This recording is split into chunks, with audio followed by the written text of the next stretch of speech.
I laughed hard enough in this that I think everyone heard me. This is the first, like, guttural, full-throated belly laugh I had out of this show. Like, it wasn't a snicker, it wasn't just a laugh, it wasn't a tee-hee, it wasn't a ha-ha, it was just a raucous laughter when I saw this. Remember that time where I was stuck in the cave and I met that strange green cave orb?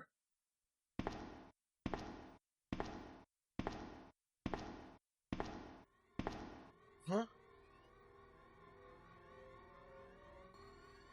This is just like that time where I was turned into a carrot. This was Caves. That's right. The episode is just called Caves. This has got to be in, like, what, the top 10 blandest titles for an episode? They couldn't come up with anything better than that. It's apt, after all, if you guessed, just based on the name, that this episode involved caves, the exploration of caves, maybe being caved in. You'd be totally right. But could they have come up with something else? Does that even matter? After all, what's in a name, really? This is the 8th episode of Season 4 of Lower Decks, and let me tell you, time flies when you're having fun. I think my previous estimation of the situation was correct. I concluded in a last review, or maybe a few reviews before that there was good episodes at the beginning, middling ones in the middle, and then it would get better at the end, and I think I'm mostly correct. 2 is not quite a pattern. That could still be a fluke. But if the next episode's great, we're going to have 3 great episodes in a row. On repeat viewings, this one didn't quite wow me as much on the first try, but it was a great roller coaster ride to go on the first time I watched it. On repeat viewings, it's lacking in a few departments, but I still really like the episode. This is Caves. With all that stuff out of the way, let's see what's going on in this episode. I had predicted, accurately, that episode 8 would be a great time to have a one-off episode that didn't really tie into the overarching plot of this season, and I was right on that. And they heard me, or they had the same thinking I did. Let's do it. Let's have an episode that can be viewed out of order, can be viewed by anyone. I'm just going to put it out up front. I think this would be a great episode to introduce someone to Lower Decks. I thought it had a good mix of everything. A lot of different things peppered in. A lot of characters, a lot of situations, but it never really feels cluttered. This episode doesn't require a lot of background information. It doesn't require a lot of lore. It helps to have the lore. But I think this episode is a great demo for this show. Unlike that episode of Strange New Worlds, I didn't find that depiction of Lower Decks as it occurred in Strange New Worlds. What was the episode? Those Old Scientists. I thought it was a crash course. They got a lot in. It was crammed. It was a little bit too loud. A little bit too much going on.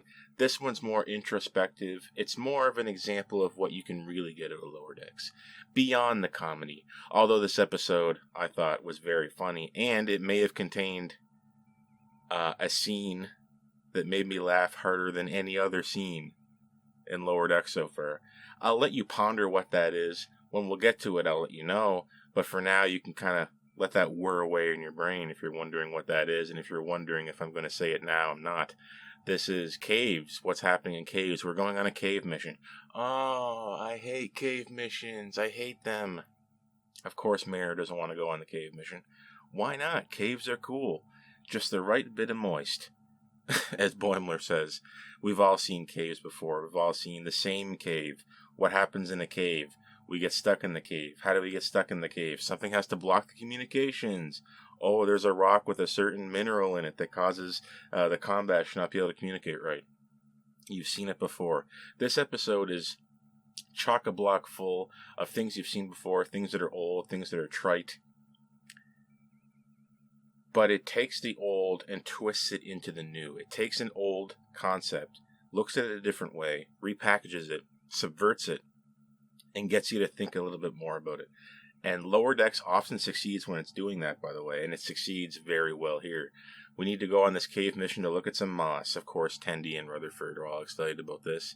Boimler's happy enough just to go along to get along. And Mariner is, of course, being obstinate, not wanting to do it. I guess she doesn't like caves. Maybe she had a bad experience in a cave. I don't know. But we do find this moss. And, oh, look, it's reacting to my boot. It wants to eat my boot. Oh, it just wants a hug. It's reacting to the warmth of your body. Not quite. Not unlike the living ice from Discovery. This is like a living moss that grows as you're looking at it. And is essentially, carnivorous, eating objects we throw at it. This could be a problem. And we're caved in at that. And like I said before, a Star Trek thing happens and we can't communicate. What do you know? Centuries of technological progress is powerless against rocks. Mariner is the character that is delivering the author's ideas. It's delivering the behind-the-scenes thoughts about what they're writing. It's a poke and a nudge at the situation they're in. That is Mariner's character. Mariner's here to be the genre-savvy, to be the franchise-savvy character. It's like she knows she's in Star Trek, right? We know this is Star Trek. We're both in on the joke. Oh, I just love caves. Oh, great. We can't communicate because of a rock. We've seen it before. You see, we need to figure out how to get out of this situation with this moss. And there is a moment where this is just like that time when, and it's zooming in on Tendi, and I was thinking, oh no. Talk about taking old things and repackaging to make them new. I thought this was going to be a clip show. They got me. I genuinely thought this was going to be a clip show. It was zooming in on Tendi's face, saying, this is just like the time when we got stuck in the turbo lift. No, not a clip show. Don't do it to me. You can't do it to me. Episode 8, are you doing this to me? No, they didn't. It is a clip show, but it's more of like a flashback show. It's clips of things we didn't see before. What a good idea. And we do manage to kind of subvert the issue with Tendi and say, hey, that's not a cave story. That's a turbolift story. You can't say that here. Thanks, Mariner. You saved me from a potential clip show, I guess. I guess I should be thankful. It works out that we need to figure out how to first get our communications back. How do we contact the Cerritos? Well, if we had Gammanite, where did you learn about Gammanite? Boimler ends up talking about a time where a character I think we met in the past, Levy, the conspiratorial guy, who I guess according to the logic of this episode is also some kind of secret out-of-the-box thinking math genius. If the literal text of this episode is to be believed. So Boimler recalls a time where he got stuck somewhere with Levi, and this is how he learned about the Gammanite.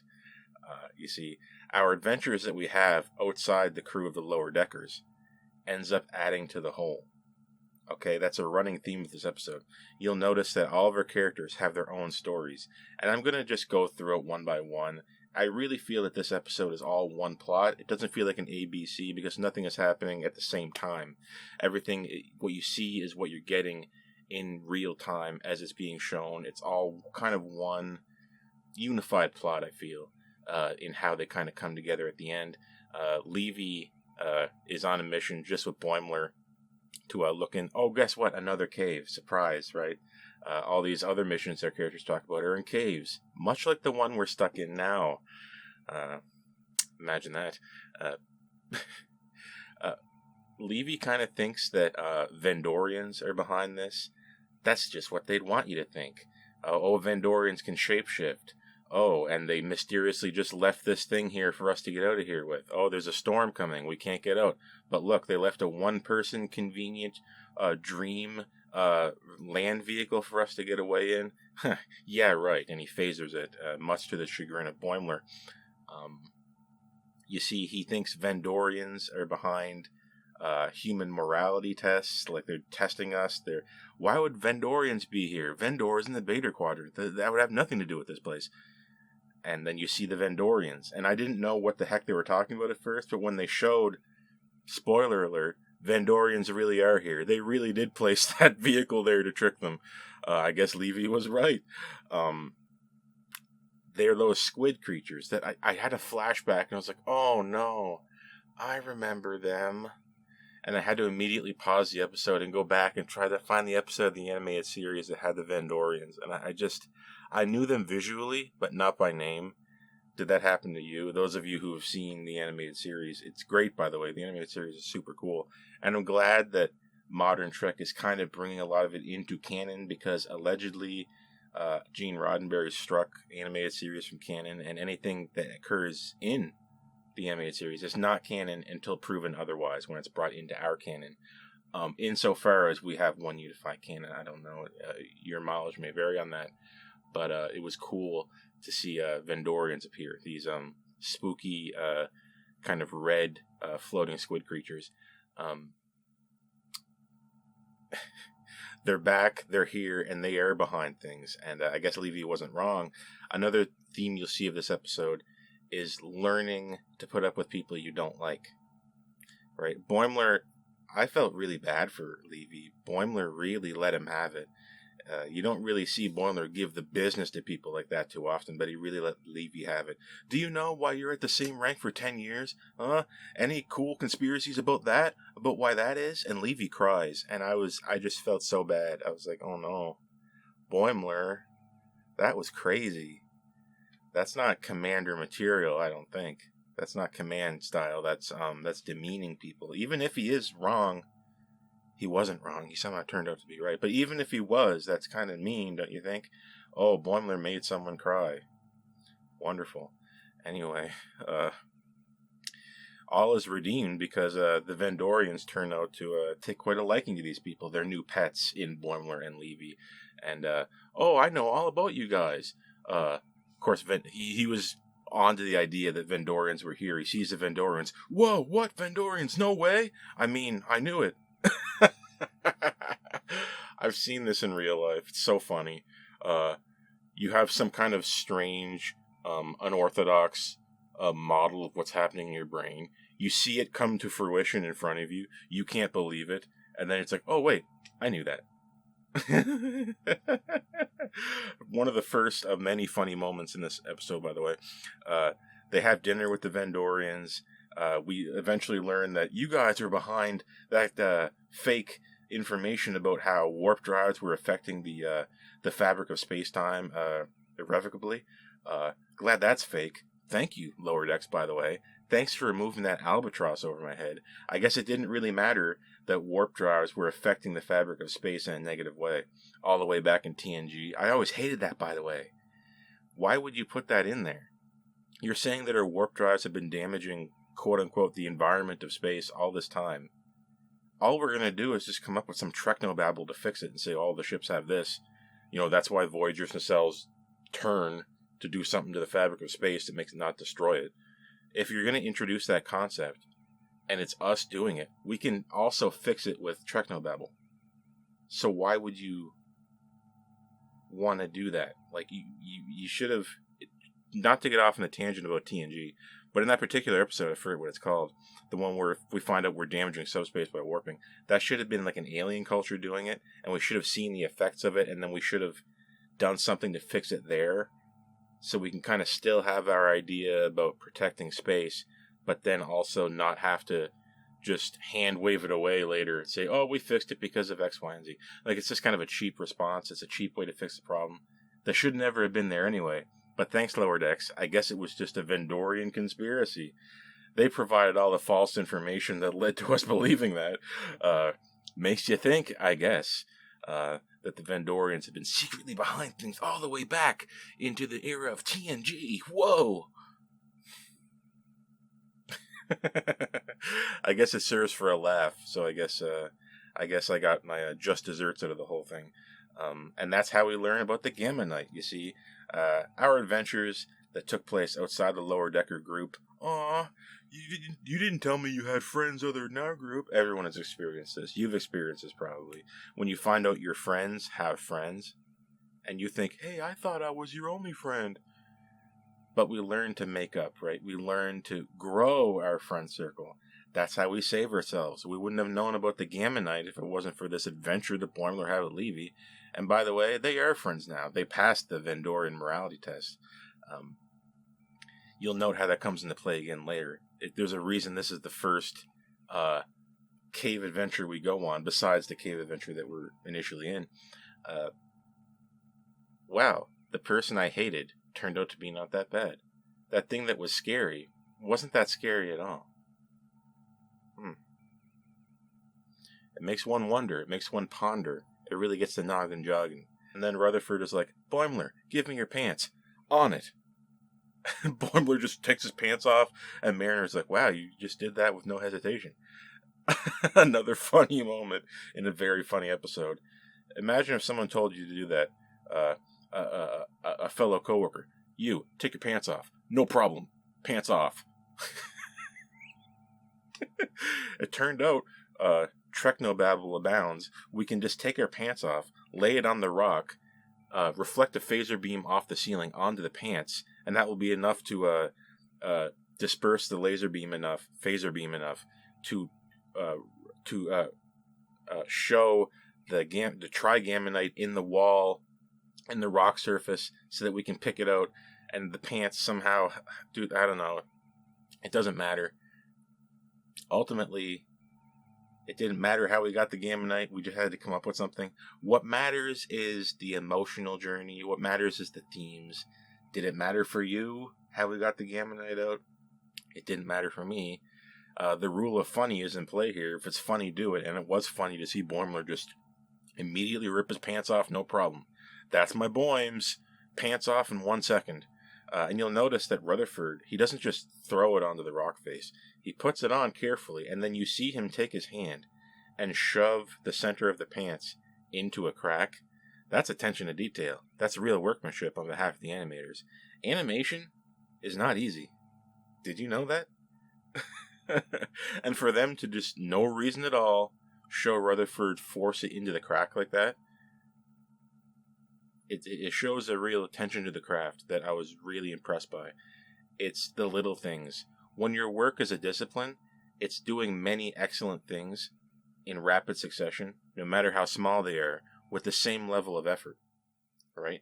No small task is not worth the same effort as the large task. Okay? If we're putting in the effort, people will notice the small things, and I noticed the small things. And just visually, that little detail improved it in my mind. Maybe not yours. Maybe you're not so keen on the small things like that. I don't know. Maybe you're more of a big picture person. But for me, with animation, I was very impressed by it. Our next story, hold on. How did we learn to shoot the beam off the thing to reflect through the pants to reveal the Gammanite that we can just use to alter the badge to change the communications frequency so that we can get through this rock face? It turned out Rutherford had an adventure of his own. Yeah, it was that time I had a baby with Dr. T'Ana. What? You had a cave baby with Dr. T'Ana? How crazy do you think this can get? It's probably ultimately twice as crazy as you can imagine right now. Rutherford and Dr. T'Ana, in our flashback sequence, went to a planet where they needed to get a certain type of herb to heal someone's swamp rash. That stuck in my head. Just a funny sentence. Swamp rash. I hope I never get that. So they find their guide for this planet, by the way. Takes them into this cave. They find the little pool. Oh, there's the herbs we need. Perfect. They go to grab the herb, and it summons, oh, don't worry. There was a beast here in the days of yore. They said it ate people's brains. It doesn't matter. It's probably not real. And then, of course, the creature appears. Anything that was a legend or lore or isn't real, and they say it, guess what? You're going to see that. That's just how shows work. And the monster, the Gathrax, something like that, Garignac, appears out of nowhere, kills the guide. Oh, no. We just got our civilian guide killed. This looks very, very bad. What are we going to do? Dr. T'Ana immediately goes to work trying to help her. It turns out this character works just like a Zerillion from Star Trek Enterprise. Remember that time through dermal contact where Trip got pregnant? And we got all those kind of creepy jokes about him being pregnant and haha, isn't that so funny, laughing at him. I think he put his hand in some kind of a material or something like that. I can't remember. There was some type of medium that this was exchanged through, and they got pregnant, and it was all very funny, haha. But here, Rutherford gets pregnant. The dying guide touched Rutherford and said, oh, I'll just transfer my consciousness and being into a clump of protein in your body that will emerge as a clone baby of myself. Whoa! So it turned out Rutherford was pregnant at one point, and he gave birth to a clone of the guide that they needed to use to get the herb to heal the swamp rash. There's an interesting sentence, right? The baby is born through C-section. No doubt Dr. Taana knows what to do here, having been a doctor and probably delivering a lot of different babies of different species. I don't know. But a C-section is when you cut open the stomach, I guess, of the person and remove the baby if it's having trouble coming out the normal way. Rutherford, how is that going to work, right? Ouch. That's one hell of a kidney stone. I was born this way because I was gigantic. I was an enormous baby. And I grew up to be an enormously big real person. Adult, I should say. So I have some experience. From the baby's point of view, I will say. Not from Rutherford's point of view. This baby is born and we have to nurse it back to health and we have to look after it because this is a clone of the person we got killed. By the way, this monster is rampaging about. Because of its actions, we have been locked in here. We're landslid in here. There's multiple cave exits we can use. We have to slowly mark them as we figure out which ones don't actually open to open air. Dr. Taana, you'll note, by the way, takes charge here. This is awesome, Dr. Taana. By the way, we take these characters who are quote-unquote a joke in a quote-unquote comedy show, and we make them do something serious, and we see Starfleet return. And we get Starfleet Dr. Taana, and it was beautiful to behold to see Dr. Taana take charge like that, lay it on the line. Here's what we need to do, X, Y, and Z. We get this done, and we can get out of here. Let's go. I don't like engineers, but I don't care. I'm working with you anyway. You'll love to see it. And by the way, the music here, where did this come from? Did you hear this? Where have you been all my life? Watching Lower Decks. Why do they try so hard with the music in this section? The Rutherford and Dr. Taana section had a beautiful little musical invention that was introspective, mysterious, and it perfectly matched up with having a montage section as we see Dr. Taana slowly mark off these different caves. It's not this one, it's not this one, it's not this one. But Rutherford, thankfully, has reorganized his tricorder in order to work as a universal translator to translate what this animal is saying, the Gathrax, whatever it is. And we realize that this herb was plucked off the back of its baby, and this is like a spawning pool. And hey, we'll get out of here if you just let us go. We understand each other. We have an understanding, right? Yes, no, maybe so. We do end up getting out of there. The gift of communication. This reminded me a lot of the episode Devil in the Dark. With the one with TOS with the Horda. Oh, it turned out there was just something living here. It didn't want to kill us. We just kind of accidentally ended up hurting it. And if we can just talk with something, we can learn a lot about what we've done and what we can do together to alleviate the situation. That's what Rutherford does here. In truest Star Trek fashion, Rutherford solves the problem without really hurting this creature, although we may hurt its baby somehow. I don't know if we can pluck one leaf off it and that will kill it. I have no idea. Is this the same baby as before? Anyway, all ends, it ends well, and Rutherford's story ends there. That's how we figured out how to do this thing with the pants or whatever. Take the pants off, Boims, no problem. Here's my pants. Zap, zim, zam, zip, zap. We got some, what was it, Gammanite. And then we see Mariner go to town on that Gammanite. She's putting the badge in. Mariner, where did you learn to rearrange the circuitry of the badge? Oh, you didn't learn that from Delta Shift, did you? Those dweebs in Delta Shift, who I think we met before in a previous episode. We're re-meeting a lot of characters, familiarizing ourselves with characters that we met before in a better light now than originally. These characters, I think, in Levy and with Delta Shift, I think appeared more as a joke before, but now they're back in a fleshed out real form. Okay? And she recalls a time where she was given command of Delta Shift to go on a different cave adventure. I'm starting to see why this episode is just called Caves. Can we get any more caves in one episode of Star Trek? If you're a cave guy, this is your episode. We need to find the Pergium. We're looking for Pergium. Or was it Pergium? I seem to recall this being pronounced two different ways. I don't know. Am I crazy? But we need to get the Perdium supply, and it turns out it's giving off chronoton. There's a chronoton field around it with chrono, time. It affects time. It's been a while since I played Star Trek Online, but I remember seeing chronoton just everywhere in my face constantly. We need to get to this supply to get out of here. Uh-oh, what's going on here? The chronoton field, the time dilation field, the closer we get to it, the older we get. Mariner walks in first. She's going boldly, but she does turn old. And there was a joke here that could have been here, but they didn't put it in. I thought it would have been funny. One of the other characters from Delta Shift probably should have said, "Oh no, she's turning into Captain Freeman," when she got old looking. It would have been so much more fun if she really looked a lot like Captain Freeman, like comedically close to Captain Freeman when she first goes near it. That would be great, but they didn't do it. They didn't do it. They had an opportunity. They didn't do it. Maybe they thought about it and they thought it'd be too strange, or maybe Delta Shift somehow didn't know that she was the captain's daughter. I thought that was public knowledge now. But anyway, hilarity ensues as we try to get close to this thing. We get old. We bond over, well, getting old. What else can I say? Getting old together with somebody has a way of healing old wounds. Time heals all wounds. And I guess it also applies for the extreme time shearing force of this Pergian. I guess it still applies.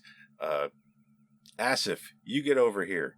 You're the youngest one here. You're some kind of child prodigy. You run in there and get it. You'll be fast. You won't die because you're younger than us. Logical thinking. But remember, Asif's leg was broke in the crash. They crashed the shuttle. He broke his leg. It's not just like it's not just broke. It's like comedically broke. Like the whole, you can see the bone jutting out. Ugh. And Asif, hey, you signed on the dotted line. You're in Starfleet. You better do what we tell you to do. Asif, This is the moment I was talking about earlier that made me laugh harder than pretty much anything else. I laughed hard enough in this that I think everyone heard me. This is the first, guttural, full-throated belly laugh I had out of this show. Like, it wasn't a snicker. It wasn't just a laugh. It wasn't a tee-hee. It wasn't a ha-ha. It was just a raucous laughter when I saw this. As Asif tries to get closer, you can see his broken leg trying to heal. Oh no, it's healing wrong. And then my leg feels like a knot. And he's, come on, and we're trying to get him to go closer and closer, and eventually he gets so old his leg just kind of plops off. What would happen if you broke your leg and then you advance time around your body? What would happen? Something frightening, something hilarious, evidently. But all this was for naught. It turned out that another character, the cool eye patch guy, what was his name? Amadou? I think that was his name. He looked pretty sick, though, with that eye patch. He found another Pergium supply that actually aged you backwards. So aged me back a bit. I feel great. I'm like a kid. And look, we can use it in the comm badge, so we can rearrange the circuitry in the comm badge to increase its power so we can get out of here. That's how we learned to do that.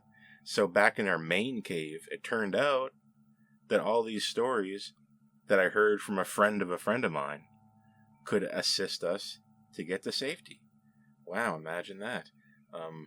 We get all these things working, but it's too late. We're sucked up into the amorphous blob of the cave moss. We are now one with the moss. We're pinned up against the wall, but the cave moss is alive. And it asks us a question. Tendi, I didn't hear your story about the turbolift. Tell me about the story. The story that we kept dodging this whole time because we were afraid to have a clip show.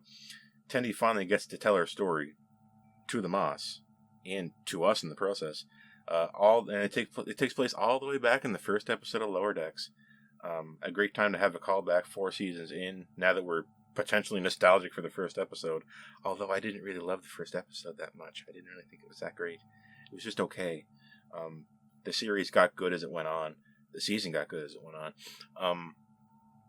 After the events of that episode with the rage virus, I'm not going to recount the details here. We did retire from the mess hall drunk after Mariner replaced the synthahol with the real thing to the turbo lift. But in the cacophony of that episode, a systems-wide failure, I guess, has caused the turbo lift to fail, and we're stuck in the turbo lift, and this is where she gets to the cave story, which is really just stuck in the turbo lift. That's not a cave story. That's a turbo lift story. We're stuck in the turbo lift. What's a turbo lift for? It's not to transport you. It's to get stuck in so that you can have story happen, right? That's how technology works in Star Trek. It's not to help you. It's to cause a story. It's to cause drama. It's to cause problems, really. And all of our main lower deckers are stuck in the turbo lift. At this point, I was ready for another extreme joke. Every story up to this point had its own really funny moment for me, and I was ready for that crescendo. I will say I didn't quite get it. 2 hours later, boom. I was ready. I was primed. I was ready for some crazy joke. When I saw that 2 hours later thing, I was like, this is going to be so funny. And it wasn't, though. We just kind of had them playing games with their clothes, playing little mind games with each other, passing the time, falling asleep. And it was a little bit too sweet, a little bit too saccharine. I was ready for something crazy to happen. I was ready for all of them to be asleep except for Tendi. And then Tendi was talking to herself. And then she looked around and everyone was asleep. Oh, I'm glad no one heard that. It was kind of embarrassing. I was ready for something like that, but that's not what happened. We all just kind of patted each other on the back. And then Shaxs runs in, I'm here to save you! Which was funny, but was not funny enough to be the last big hurrah of this episode. Because what happened before, for me, was so funny. It just kind of landed with a bit of a thud. But it was an emotionally rewarding thud, I can say that. And we're just laughing back and forth with each other back in that moss cave. And it turned out our stories to each other were enough to distract us from this moss. And, we're the lower deckers. What else can I say? And yes, it turned out that it was the Vendorians. It pulls out, and we see Vendorians just kind of morph out of nowhere. They passed their morality test. Yeah, it turned out that even with their promotions, they were still able to reconnect with their past with each other and really, confront what really counts. The core of the friendship. They can have friends outside the lower decker group and even improve the connectivity of that group when we expand its circle. That's the big takeaway from this episode. And the experiences they had separate from their friends, with people they didn't know, didn't like, people they were afraid of, were what allowed them to save the day here and save themselves. And maybe that whole thing was engineered by the Vendorians. The Vendorians feels like they wrote this episode.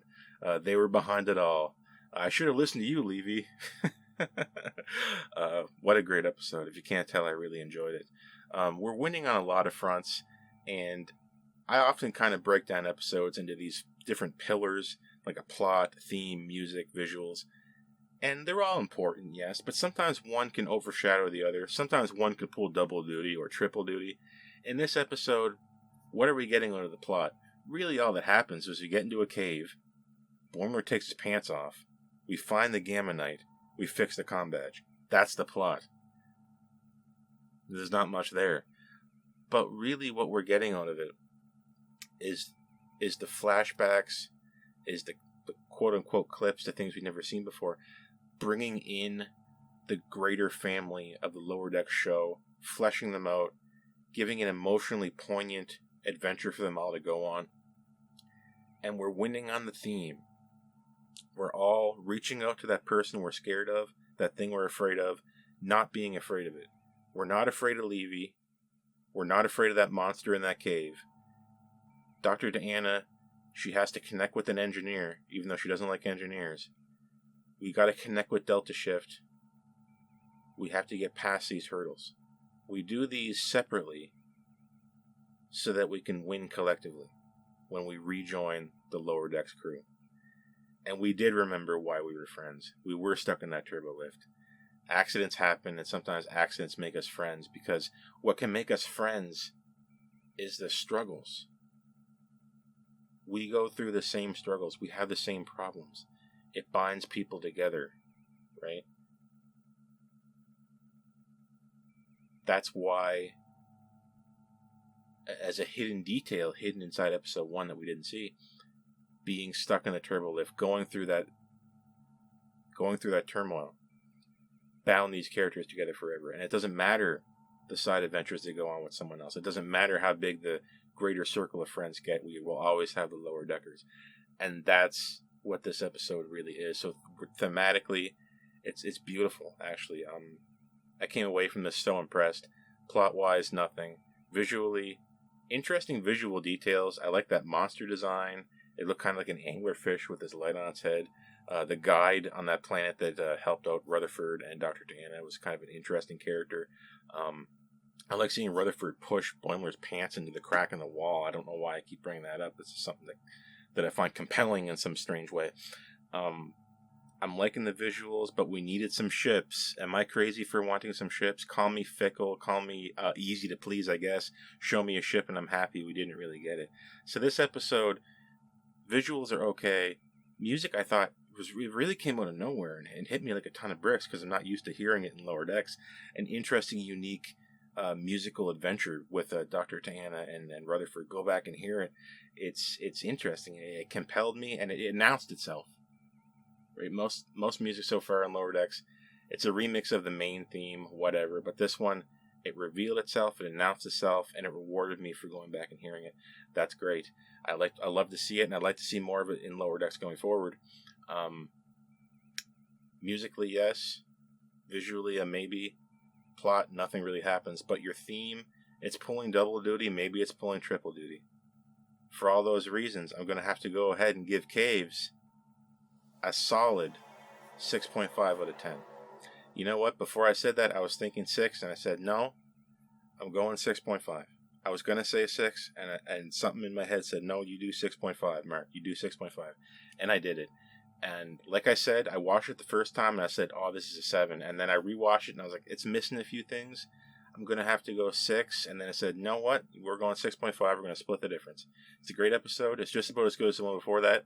And I hope my theory holds that we have this kind of graph going, right? It's good at the beginning, middling in the middle, and then great at the end. We'll see what happens for our last 2 episodes. Time really does fly when you're having fun. We're in the end game here, like I said before. We're going to find out what's going on with that mysterious ship that's transporting away all these ships throughout the galaxy. It's got the Boimlers, it's got the Klingons, it's got the Romulans, it's got Orions. When's it going to get the Cerritos? Maybe it's next episode. But insofar as that goes, I'm happy that we had this one-off little adventure. I'm happy we had adventure in this cave, and hopefully you can go on further adventures with me as I review the next 2 episodes of Lower Decks, and whatever happens beyond that. I'm Lieutenant Mark, and I'm going to see you when next time I see you. So long.